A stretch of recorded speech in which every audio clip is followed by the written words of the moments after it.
Hi Year 11, so today I'm going to record the Act 1 Scene 3 of Macbeth for you. I'll do what I usually do and I'll read through it. I will actually chunk this one up into sections because it's quite a long scene. So I'll start with up to the witches and I'll pause there, and then I will go on to where the witches meet with Macbeth, and then go on to sort of when they leave and what happens after that. But I will do as I usually do. I'll read, I'll go through each section, and then I'll analyse each section, and then I will sort of go through the next section. Okay, so we open up this next scene. We're back to the witches. Now, if you remember from Act 1, Scene 1, they had arranged that they will be seeing Macbeth, and this is now where we are with the story. They're meeting with Macbeth. Again, you've got the description on the side here to tell you what's going on. You've got the clarification of some of the words, and then you've got the sort of stage directions to open up with. And as I usually do, I won't necessarily read who is speaking unless there is a group of people speaking, just for clarity's sake. So the witches here speak strange prophecies to Macbeth and Banquo. The first prophecy then comes true in this scene. So this is a really key scene. We have those prophecies, which again are really key and important quotes that you could potentially learn, so that you've got those for the actual exam. What I will do slightly differently this time, I will grab a highlighter and actually highlight some of the key quotes for you, so that again you can do the same thing in your copy of the text, and it should be easy then to spot. If you wanted to, you could even potentially colour code your quotes as you're going through, thinking about what themes they actually relate to. Okay, so as I said, I'll read through this first section with the witches, I'll stop, I'll analyse it, and then I'll go on to the next section. So the heath, I did mention what a heath was. It's a very sort of empty patch of land that not much grows on. You might have some sort of harsh weeds that will grow in those areas, but nothing else really. It's quite sort of open, exposed area of land that nothing really grows on. We've got thunder, and if you remember contextually, that's quite ominous, and particularly when we're talking about the witches, because people did believe at this time in the Jacobean era that witches could control the weather. Okay. Where hast thou been, sister? Killing swine. Sister, where thou? A sailor's wife had chestnuts in her lap, and munched, and munched, and munched. Give me, quoth I. Arrant thee, which, the rump-fed runnion cries, her husband's to a pillow gone, master of the tiger, but in a sieve I'll thither sail, like a rat without a tail. I'll do, and I'll do. I'll give thee wind, that kind, and I another. I myself have all the other, and the very ports they blow, all the quarters that they know, in a shipman's card. I'll drain him dry as hay, sleep shall neither night nor day hang upon his penthouse lid. He shall live a man forbid, weary sinning nights, 9 times 9, shall he dwindle, peak, and pine. Though his bark not be lost, yet it shall be tempest-tossed. Look what I have. Show me, show me. Here I have a pilot's thumb, wrecked as homeward he did come. Drum within. A drum, Macbeth doth come. So all of them now chanting together. The weird sisters hand in hand, porters of the sea and land, thus do go about, thrice to thine, and thrice to mine, and thrice again to make up 9. Peace, the charms wound up. Okay, so I'll pause it there, just because in this opening part of the scene we have the witches discussing something, and what they are discussing is quite contextually relevant, and it does link to this supernatural theme as well that we have throughout the text. So they're obviously asking where they've been here, and their responses are sort of very typical of what people believed about witches and witchcraft. You've got the notes here, killing swine, so swine is another word for pigs. So the witches were often accused of harming livestock, of harming cattle and animals, and that's exactly what we have here. So that link then contextually is really important, it's significant, and it's this idea as well of having sort of evil or bad intentions. So, you know, this idea of harming the livestock already suggests that these witches are interested in harming people and causing chaos, and sort of then links to maybe this idea of the themes of good and evil, because they're obviously evil because they're trying to create negative sort of situations, and that's then reinforced with what this first witch is talking about as well. So third witch asks the first witch, where has she been? And the first witch replies, so a sailor's wife had chestnuts in her lap, so chestnuts being a type of nut, and munched and munched, so she has come across this sailor's wife who is eating chestnuts, and the witch has told this woman to give her some of the chestnuts. Now again, there's a contextual link here, because it was believed that if you refused food to a witch, then you would become her mortal enemy. So again, this is something they absolutely believed, and that's why it's kind of included here.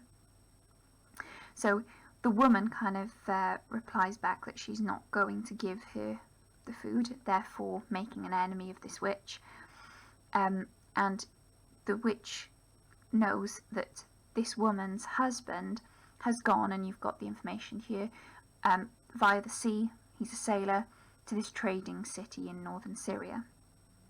He's the master, he's the captain of this ship called the Tiger. But I'll sieve thither, so she's going to follow them, and like a rat without a tail, so transform, and there's going to be a deformity in that because she's a witch. I'll do. So again, you've got some notes here. The witch is probably going to in terms of fornication, it means have sex with him. She's going to work on him.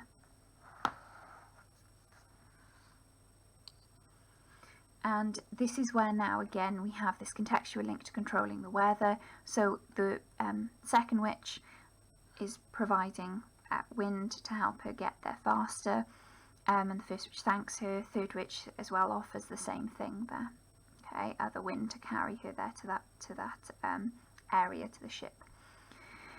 I myself have all the others, so again showing that she has the other winds to get herself there, that they're obviously powerful, they can do this.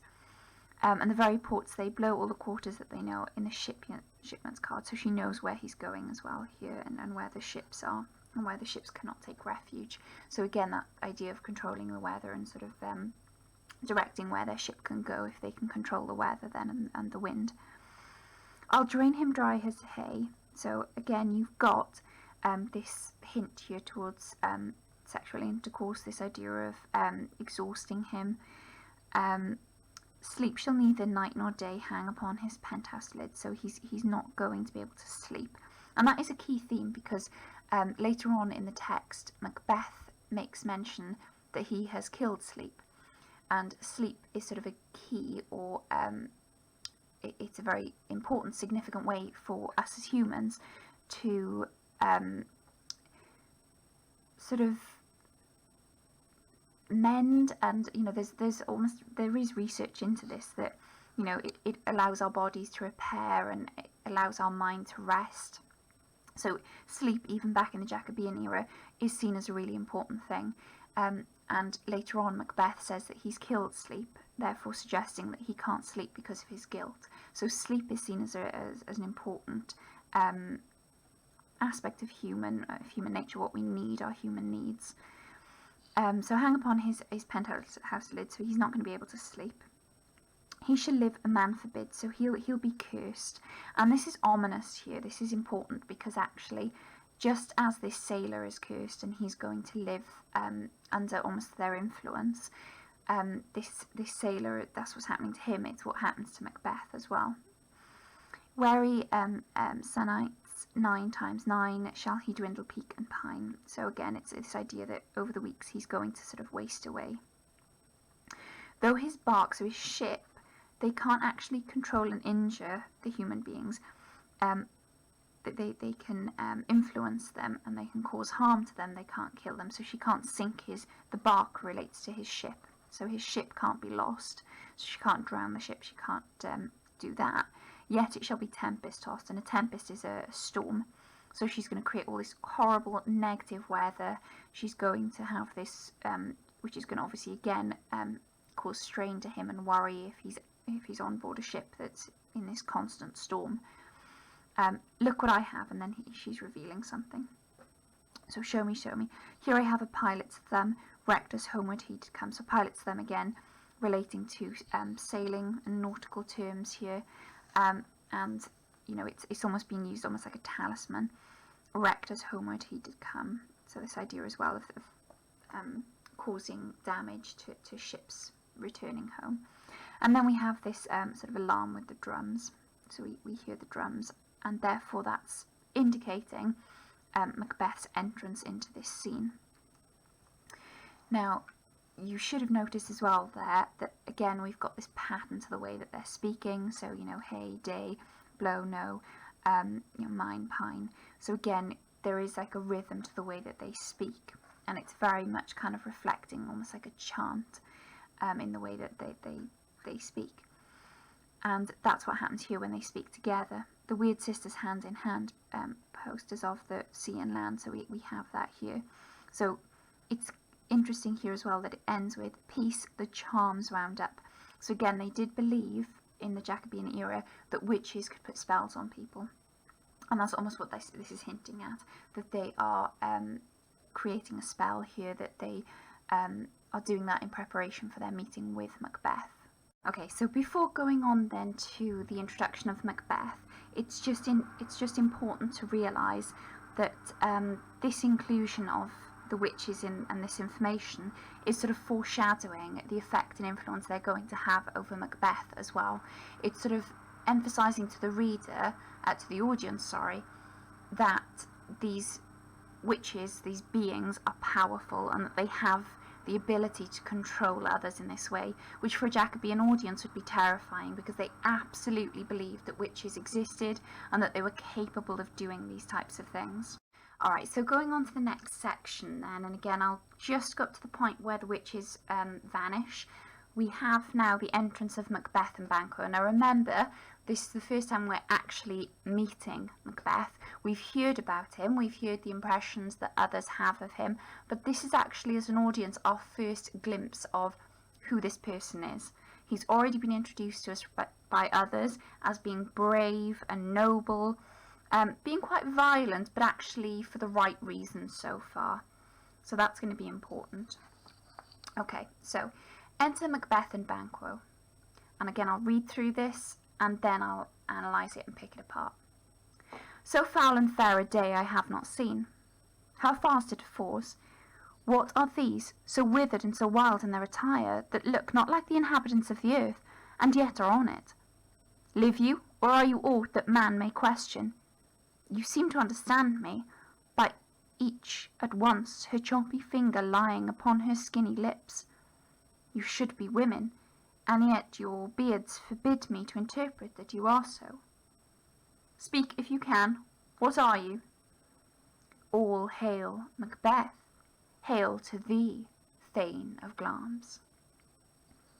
All hail, Macbeth. Hail to thee, Thane of Cawdor. All hail, Macbeth, that shall be king hereafter. Good sir, why do you start and seem to fear things that do sound so fair? In the name of truth, are ye fantastical, or that indeed which outwardly you show? My noble partner, you greet with present grace and great prediction, of noble having and of royal hope, that he seems rapt withal. To me you speak not. If you can look into the seeds of time and see which grain will grow and which will not, speak then to me, who neither beg nor fear your favours nor your hate. Hail, hail, hail. Lesser than Macbeth, and greater. Not so happy, yet much happier. Thou shalt get kings, though thou be none. So all hail Macbeth and Banquo. Banquo and Macbeth, all hail. Stay, you imperfect speakers, tell me more. By Finnell's death, I know I am Thane of Glamis, but how of Cawdor? The Thane of Cawdor lives, a prosperous gentleman, and to be king stands not within the prospect of belief, no more than to be Cawdor. Say from whence you owe this strange intelligence, or why, upon this blasted heath, you stop our way with such prophetic greeting. Speak, I charge you. witches vanish.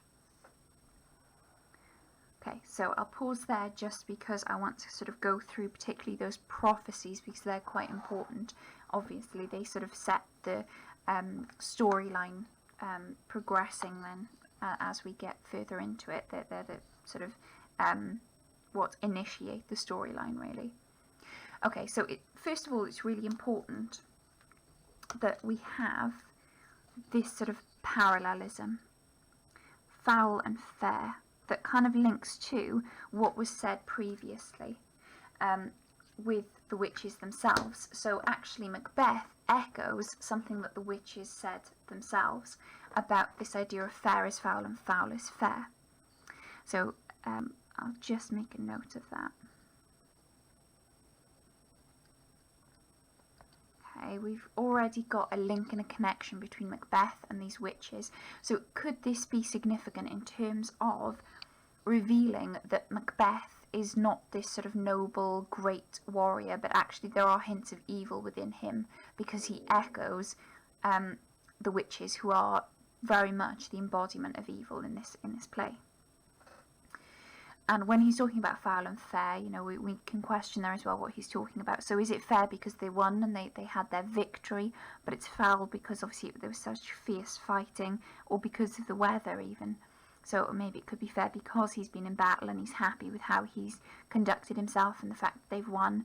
But actually it's foul because the weather is horrific, that he's making maybe comment on the thunder that they're walking in.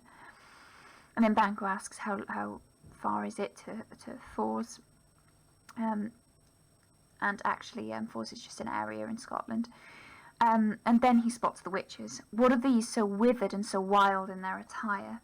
Now again, I want to sort of make some I want to highlight certain things here, just because I want to kind of point out this very, at the time, stereotypical presentation of what we imagine witches to look like, them being withered and wild in their attire, that look not like the inhabitants of the earth,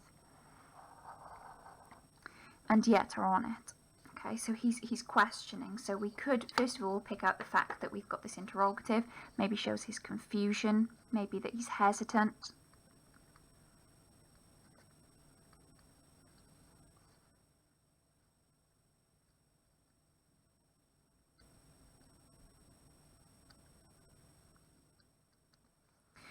And the fact that he refers to them as withered and wild, so withered suggesting maybe that they're quite old.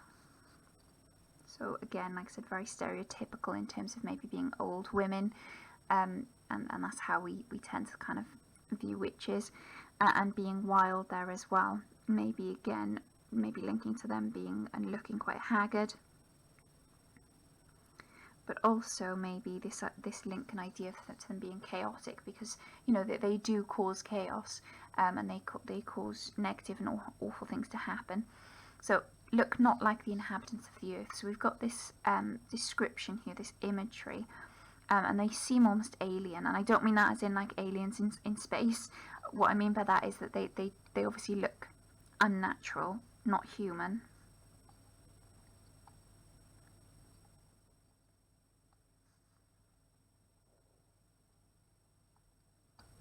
And that again links to this theme of the supernatural, and yet are on it. And now he talks directly to them. Live you, or are you aught that man may question? You seem to understand me. So he realizes that they're sort of acknowledging what he's saying. By each at once her choppy finger laying upon her skinny lips. So you've got almost stage directions here within the speech, because you've got them putting their fingers on their lips. You should be women. So he can see that they should be women, but they've got facial hair. So again, it kind of links to this stereotypical presentation of witches looking bad because they are evil. So looking bad because they're evil on the inside. But your beards forbid me to interpret that you are so. And now we have Macbeth speaking. Okay, again, speak if you can. What are you? He's far more direct there and straightforward. The first part of this, and you've got this almost this break, this pause, because we have the first part of that sentence as being imperative. So So it's almost like he's demanding them. And then that interrogative. But he's far more direct about it.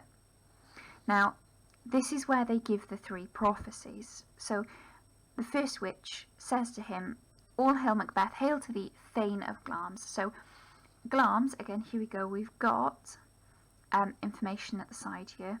So Macbeth is the Thane of Glamis, so that's an area again in Scotland. He's the lord of that area, effectively.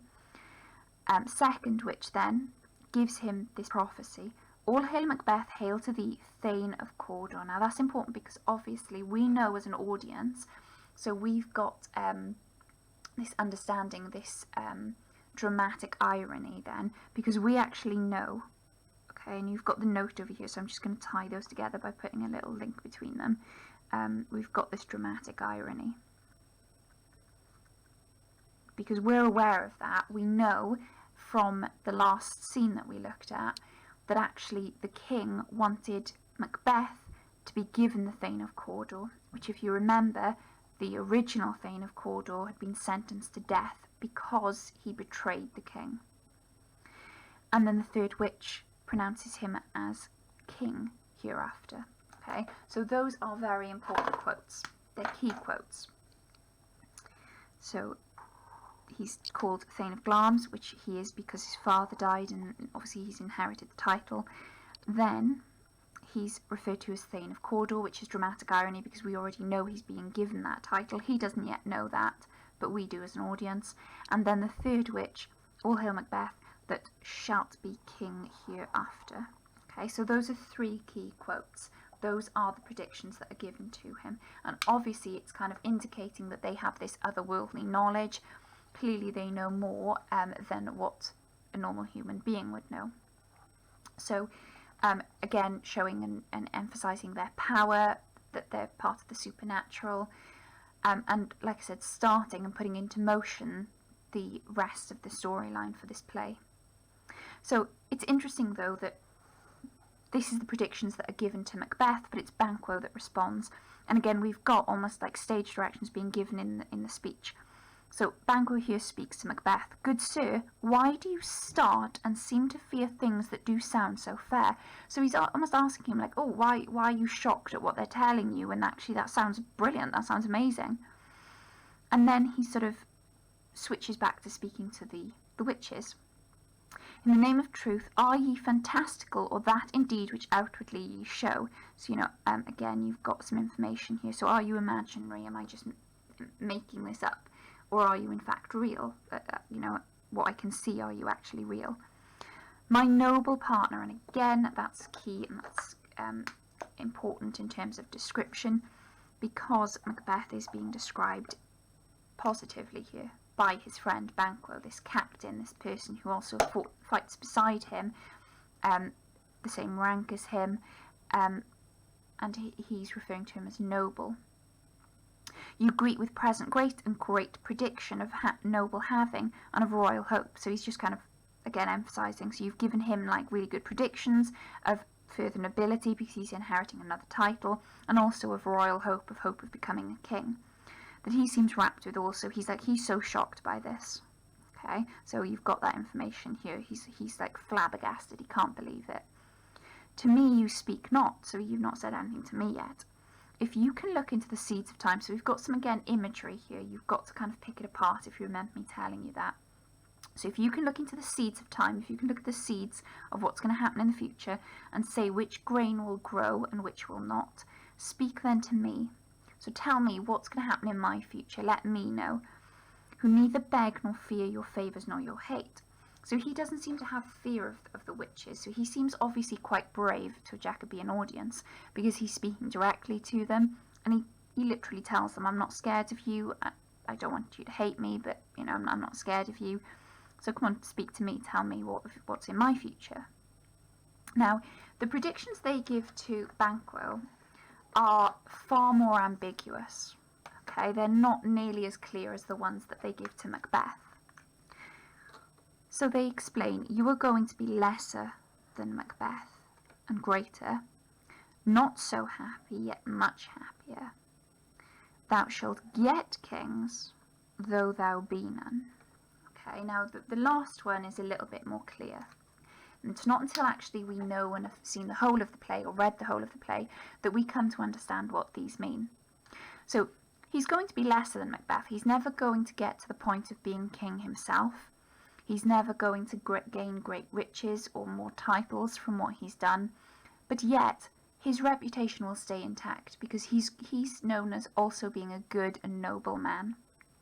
But he's never going to be seen badly by people. So in that respect, he's going to be seen as greater than Macbeth because he will die a good man and he will be seen as a good man. And we know that because contextually, people did believe in the Jacobean era that Banquo was a descendant of King James.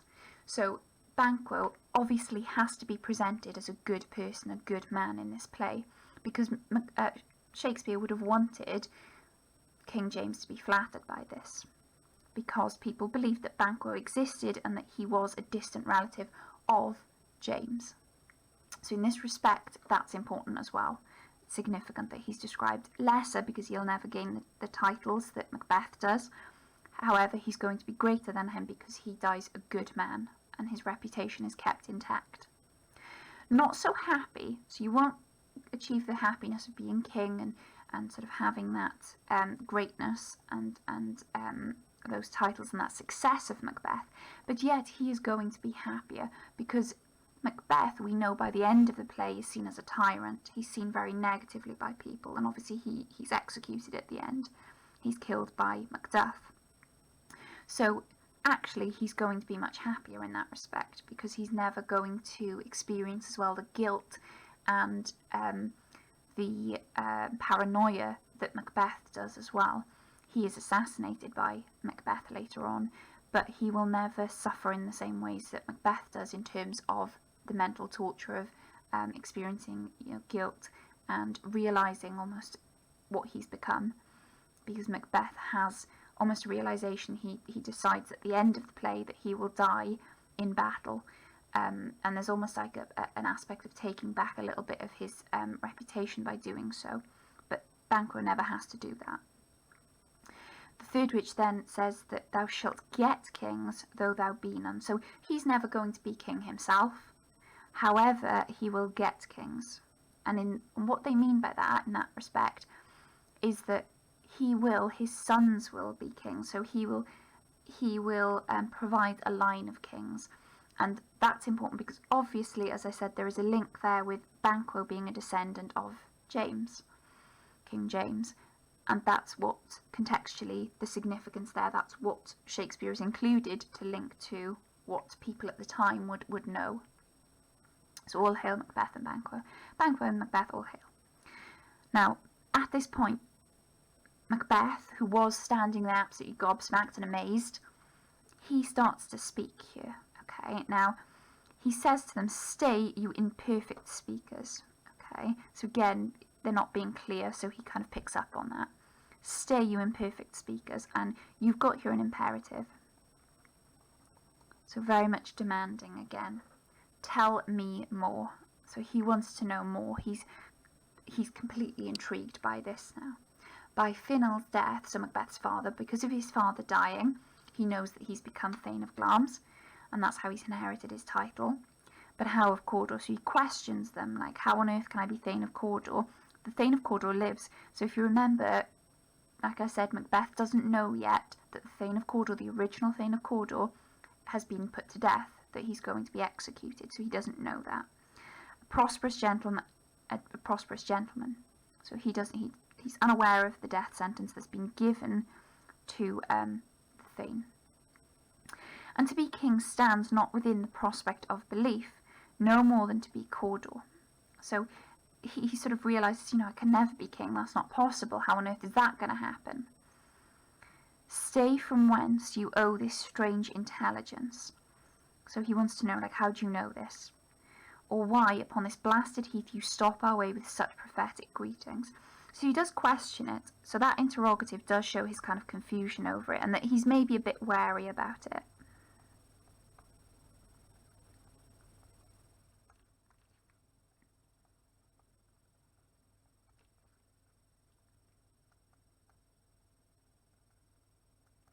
Okay, so, and again, I'm putting question marks here because we can only speculate. We don't know really why he's asking this, so we can only speculate on it. And when we're talking about an exam, we can give these suggestions. Speak, I charge you. But again, it does finish with that imperative. Okay, so again, we've got him being quite authoritative, really. So he's quite capable of taking control of a situation. And again, that's kind of reflecting that he is this powerful nobleman. Now, we have the witches vanish. Now, again, that's contextual. They did believe that witches could vanish. Okay, and then we'll just move on to that last section then. So again, I'll do the same thing. I'll read through it, and then we'll stop and I'll pause and I will annotate it and analyse it with you. The earth hath bubbles as the water has, and these are of them. Whither are they vanished? Into the air, and what seemed corporeal melted as breath into the wind. Would they had stayed. Were such things here as we do speak about, or have we eaten on the insane root that takes the reason prisoner? Your children shall be kings. You shall be king. And Thane of Cawdor too, went it not so? Self same tune and words. Who's there? Enter Ross and Angus. So if you remember at the start, Ross and Angus were with Duncan when Duncan had decided to give Macbeth the title of Thane of Cawdor. The king hath happily received, Macbeth, the news of thy success, and when he reads thy personal venture in the rebel's sight, his wonders and his praise do contend which should be thine or his. Silenced with that, in viewing o'er the rest of the self same day, he finds thee in the stout Norwegian ranks, nothing afeard of what thyself didst make, strange images of death. As thick as tale came post with post, and every one did bear thy praises in his kingdom's great defence, and poured them down before him. We are sent to give thee thanks from our royal master We are sent to give thee from our royal master thanks, only to herald thee into his sight, not to pay thee.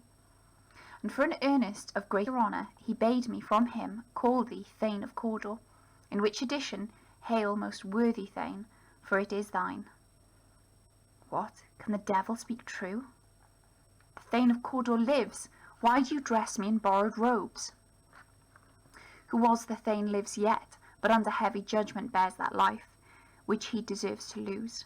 Whether he was combined with those of Norway, or did line the rebel with hidden help and vantage, or that with both he laboured in this his country's wrack, I know not. By treason's capital, confessed and proved, have overthrown him. So aside, and this is important because it means that Macbeth is speaking to himself and obviously telling us as the audience what he's thinking. Glamis and Thane of Cawdor, the greatest is behind. Thank you for your pains. So he's speaking that directly then to the men. And then to Banquo. Do you not hope your children shall be kings, when those that gave the Thane of Cawdor to me promised no less to them? That trusted home might yet enkindle you unto the crown, besides the Thane of Cawdor. But 'tis strange, and oftentimes to win us to our harm, the instruments of darkness tell us truths, win us with honest trifles to betray us in deepest consequence. Cousins, a word I pray you. So at the end there he's speaking to Ross and Angus. So again we've got this aside, so Macbeth now speaking to himself but obviously informing us as the audience what he's thinking and feeling. Two truths are told as happy prologues to the swelling act of the imperial theme. I thank you, gentlemen. So again he's speaking directly to the men. This supernatural soliciting cannot be ill, cannot be good. If ill, why hath it given me earnest of success, commencing in a truth? I am Thane of Cawdor. If good, why do I yield to that suggestion, whose horrid image doth unfix my hair, and make my seated heart knock at my ribs against the use of nature? Present fears are less than horrible imaginings. My thought, whose murder yet is but fantastical, shakes so my single state of man, that function is smothered in surmise, and nothing is but what is not. Look how our partner's rapt. If chance will have me king, why, chance may crown me without my stir. New honours come upon him, like our strange garments, cleave not to their mould, but with the aid of use. Come what may, time and the hour runs through the roughest day. Worthy Macbeth, we stay upon your leisure. Give me your favour, my dull brain was wrought with things forgotten. Kind gentlemen, your pains are registered, where every day I turn the leaf to read them. Let us toward the king. So he's speaking again there directly to Banquo.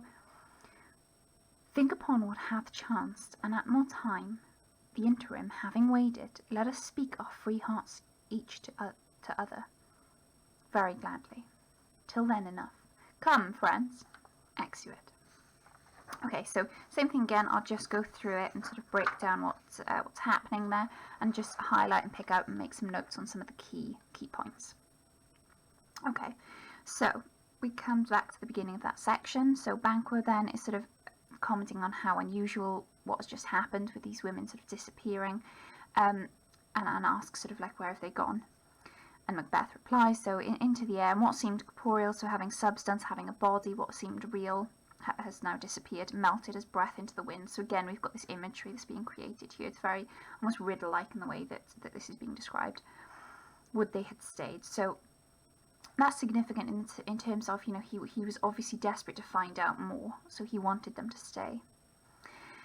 Were such things here as we do speak about, or have we eaten on the insane root? So, Bank was kind of almost questioning his sanity at that point. He's like, oh my god, well, are we on drugs or something? This is insane. Have we eaten something that's caused us to hallucinate this, to think this, to dream this? And this is important because obviously one of the themes is appearance versus reality. So they're sort of questioning there the appearance of these witches, and what is the truth behind this. So that they believe that they've taken some kind of drug that influences their system. Macbeth then sort of points out, and it's almost, the tone there might well be sort of joyful and happy and pleased. So your children shall be kings. And Banquo kind of replies back with, oh, you're going to be a king. And Thane of Cawdor too, went it not so. So again, there could be some humour in that. And he's like, oh yeah, and I'm going to be the Thane of Cawdor as well, isn't that right? So you could sort of suggest there that their relationship, is obviously quite friendly, that they're potentially quite close as well in the way that they're speaking to each other. And that's important, because obviously we know later on Macbeth does actually order the execution, the assassination of Banquo. The self-same tune and words. So he's like, yep, absolutely right, that's what they said. And like, oh, who's that? Who's approaching us? So that's where we have then Ross and Angus. So Ross opens up, and he's kind of talking a lot here about the sort of praises and what information they've had about Macbeth on the battlefield. So the king hath happily received, Macbeth, the news of thy success. So the king knows about everything that you've done on the battlefield, and knows that it was your success that you won this battle for him. And when he reads thy personal venture, so when he hears your sort of personal achievements on the battlefield, in the rebel sight, he wonders, he's wondering, he's thinking, what are his praises you contend, which should be thine and his. So what's his achievement as king in terms of this battle, and what is Macbeth's? So that's sort of explained here as well. He doesn't know whether to be silent in wonder or speak out in your praises as well. Silenced with that, in viewing over the self-same day, he finds in the stout Norwegian ranks nothing afeard of what thyself didst make, strange images of death. So he knows that you were not afraid, and you yourself was almost like the very image of death. You were the one carving through the soldiers and sort of winning the battle there. As thick as tale came post with post, and every one did bear thy praises in his kingdom's great defence. So, as soon as he was getting one message about, how brave you were being on the battlefield, straight away another one was coming in to tell him again how brave and wonderful you were on the battlefield. And that's sort of explained here. So one messenger post followed another, and everyone brought a new tale of Macbeth's bravery and strength on the field. Okay, and again, you could pick that out as a key quote. So came post with post, and everyone did bear thy praises. Okay, because again, it's kind of reinforcing what an amazing soldier he is, how important he was in the defence of the kingdom, you know, and just how honourable that is then. We are sent to give thee from our royal master thanks. So it's almost like Angus is kind of reeling Ross back in a little bit here. He's kind of like, okay, calm down, because we've just been told to, you know, bring you and deliver you to the king, not to actually give you thanks ourselves. But Ross kind of continues, and for an earnest of greater honour, he bade me from him call thee Thane of Cawdor. So we've got now, okay, this confirmation of the prophecy from earlier. So the witches have literally just told him, well, you know, you're going to become Thane of Cawdor, and that's now come true. So obviously for Macbeth, that's kind of confirmation that, okay, what they've told me is true then, so I must be able to become king. And he does talk about this later on in this scene. And Banquo sort of asks then, what can the devil speak true? So that's an important one as well, because it's illuminating this idea, this theme about sort of good versus evil. All right, because he's asking how can something evil, how can something that is not meant to speak the truth, how can that speak something true? And that's again where Macbeth is confused. He says, you know, the Thane of Cawdor lives, why do you dress me in borrowed robes? And that's an important quote there as well.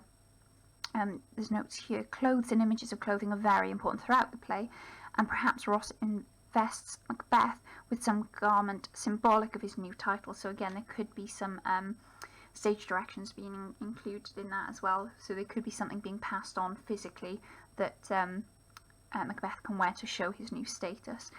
But again, it's this imagery then of being dressed in borrowed robes that aren't his, because, you know, he can't understand why is he being given the Thane of Cawdor title when he's not the Thane of Cawdor.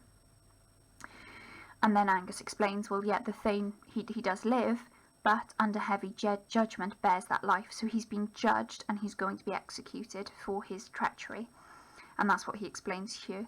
So, you know, it's clear that he was, in some ways, he plotted to be on the side of the invading army. So whether he was combined with those of Norway or did line the rebel with hidden help, so whether he gave them help in terms of maybe equipment, maybe, or, you know, sort of direct them where would be the best places to attack, that type of thing. He obviously assisted them in some way, so he's a traitor. And that's sort of confirmed over here, okay? So, but treason's capital, so he's been given capital punishment, so execution. Confess proved to have overthrown him.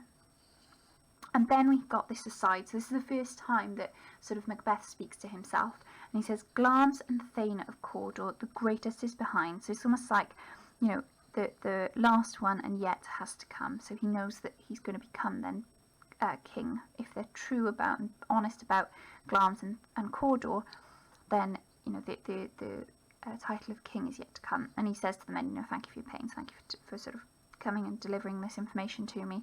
But he's thanking them then, and he talks directly to Banquo. Do you not hope your children shall be kings? When those that gave the Thane of Cawdor to me promised no less to them.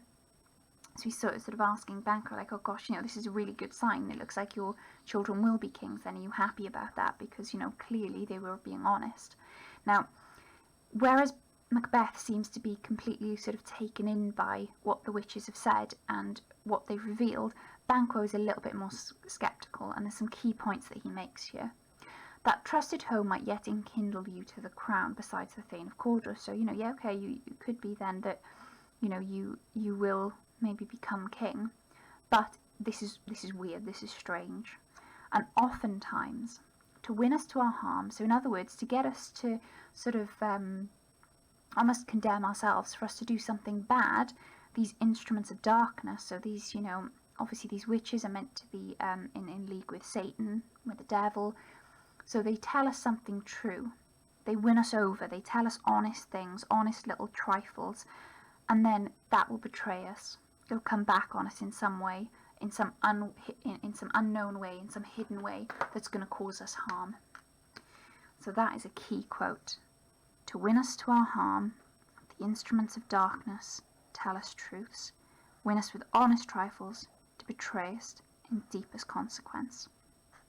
So they'll tell us something honest, they'll tell us something we'll believe, something that we think, okay, that's true, that's great, and then there will be some sort of something hidden with it, something bad will happen, and that's what they're actually aiming for, that they want us to get into trouble. They don't actually want us to have this sort of good thing that they've promised us and they've told us.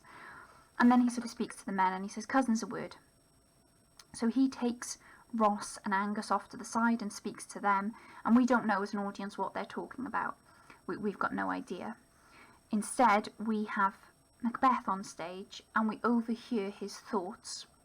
Okay, so we have this almost like soliloquy then that's being shared with us as an audience, and this is a really important one because we see an insight into his thought process at this point.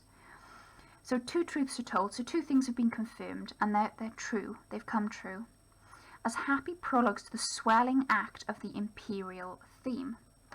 Now imperial means royal, okay, so we know that they're kind of the swelling act, the most important one, the one he's sort of most interested in, is this becoming king.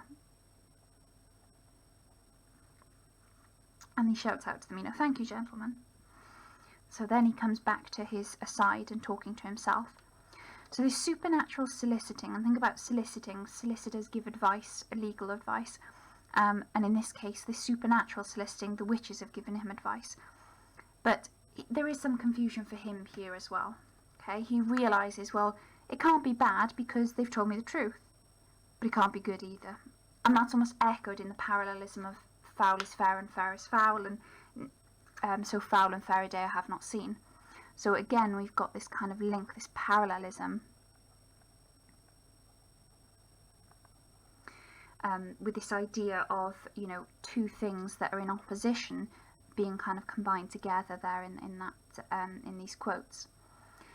If ill, if this is bad, why hath it given me earnest of success? So why has it kind of suggested these brilliant things to me and started by giving me something that has become immediately true, commencing in a truth? I am Thane of Cawdor. So, this has come true straight away. So if it's bad, why has it resulted in something good and something true and something honest happening? However, if it's good, why do I yield to that suggestion, whose horrid image doth unfix my hair and make my seated heart knock at my ribs against the use of nature? So we've got this quite long interrogative here.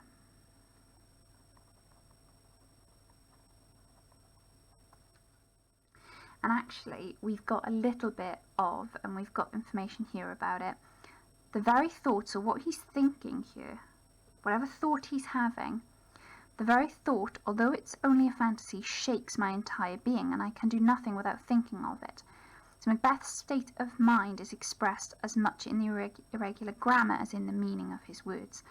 So what is it that he's thinking about? Is it potentially, when he's talking about this horrid image, okay, and that adjective there, horrid, this horrid image, it unfixes his hair, so it's making his hair stand on end, and it's making his seated heart knock against my ribs. So you've got that imagery of his heart's beating so fast, it's literally knocking against his ribs.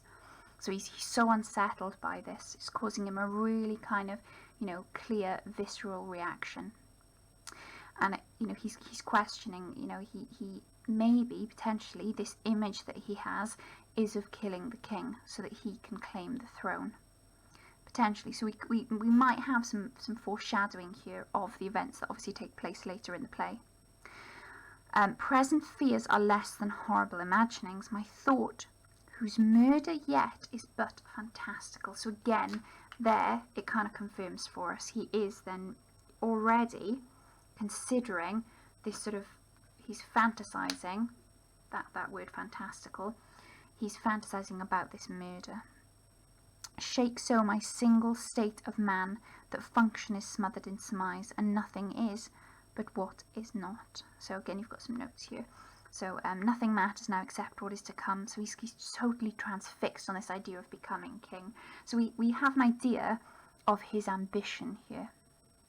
Okay, he's so fixated on it. He's already thinking about the murder killing the king, this regicide, okay, which as a Jacobean audience, that would be sort of the most serious crime you could commit. Now, in Jacobean era, they had this idea about the divine right of kings. So it was believed that if you were a king, it was because God had chosen you to be king, and therefore you were sort of God's representative on earth. And there was sort of, they believed in this great chain of being. They believed that at the top of the chain was God, and then you had sort of, like Christ and the angels, and there's very much a hierarchy to it. And then you had sort of the king at the top, and then you had sort of the princes and any male royals. Then you had sort of the female royals, starting with the queen, and then the princesses, and then you had sort of the gentry, the people who held titles. So you had like your lords and your barons, that type of thing. And again, starting with the males being above the females, and then you'd have the sort of the commoners, but also within that chain as well, you'd have all the animals as well. So everything had its place in this sort of hierarchy, this great chain. And that's what we can think of here as well. So already he's got this ambition to climb this chain, which, as I said, as Jacobean audience, that would be seen as, that's an awful thought to have. You shouldn't be thinking like that. And then sort of Banquo interjects and he says, "Gosh, look at our partner. Look at Macbeth. He's fixated. He can't believe what's happened. He can't believe he's got this title. So look how our partner's wrapped." And Macbeth, we still hear his thoughts. "If chance will have me king, why, chance may crown me without my stir." Now he's sort of saying here that, well, actually, if I've been promised king, maybe that's fate, and actually I don't need to do anything.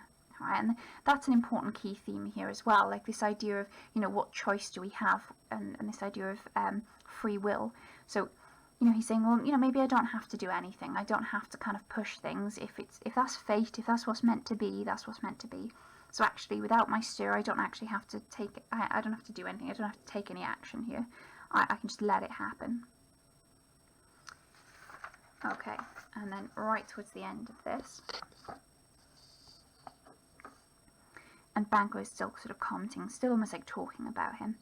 So new honours come upon him. So he's been given, this new title, and he links back to the quote that Macbeth said earlier about this idea of, "Why do you dress me in borrowed robes?" And he talks about garments. So new honours come upon him. So these new titles are like strange garments. So they're like new clothes that cleave not to their mould. So almost like if you picture when you get a new pair of jeans, and they can be a little bit uncomfortable the first couple of times you wear them, because you need to almost like, or shoes even, where you need to kind of break them in, and they get a bit more comfortable the more you wear them. And that's almost what he's saying here. Like our strange garments, cleave not to their mould, but with the aid of use. So the more he wears them, the more he is the Thane of Cawdor, the sort of easier it will be. And then Macbeth, "Come what may, time and the hour runs through the roughest day." So again, he's sort of still speaking to himself at that point, and he's kind of saying, well, what will happen will happen. And you've got that over here. So the longest day has its end. So everything will, whatever happen will happen. And Banquo, "Worthy Macbeth." So again, we've got that key description, that key adjective being used there. So he's described again as worthy. "Worthy Macbeth, we stay upon your leisure." So come on, we're waiting for you. And then Macbeth, "Oh, sorry, give me your favour." So just indulge me, I'm sorry. Now, already we've got a sort of deception here. So again, we've got a hint at the beginning in this opening section, a little bit like with his violent tendencies. We know he can be violent, but it's okay because he's in this battle that, he's bravely fighting on the side of his country. And here he says, "My dull brain was wrought with things forgotten." So, I was thinking about something I hadn't thought about for a while. So he's lying, because actually he's been thinking about killing the king. He's been thinking about becoming king himself. So already we've got these little hints that he's not as truthful and honest and noble and worthy as we may think. Kind gentlemen, your pains are registered where every day I turn the leaf to read them. So again, we've got some information here about this, on the side here about this. So your services, your kindness, I'll record them in my memory like a book that I'll read every day. Let us towards the king. So, you know, he's saying, okay, come on then, let's go. But then quietly he speaks to Banquo. And again, you could say that this is, you know, a little bit deceptive. Think upon what hath chanced, and at more time, the interim having weighed it, let us speak our free hearts to one another. So he's kind of saying like, okay, well, you know, God, that was weird. Like, what's happened here? This sort of chance encounter with these witches. Let's have a bit of time to think about it. And in the interim, in the in-between time, you know, when we've had more time to kind of let it process and sink in, then let's speak honestly and openly to each other about it and say how we really feel about it. And Banquo says, oh yeah, great, okay, yeah, I'm happy to do that. Until then, enough. So, you know, let's not talk about it anymore. Come on, guys, like, says that to the others as well. Like, come, friends, let's go. So we've already got this hint of deception, and we know actually later on when Banquo gets up, is in sort of Macbeth's house, and Macbeth is there. We know that there's this deception of, you know, Macbeth says, oh, I haven't thought about the witches, but actually he hasn't stopped thinking about them.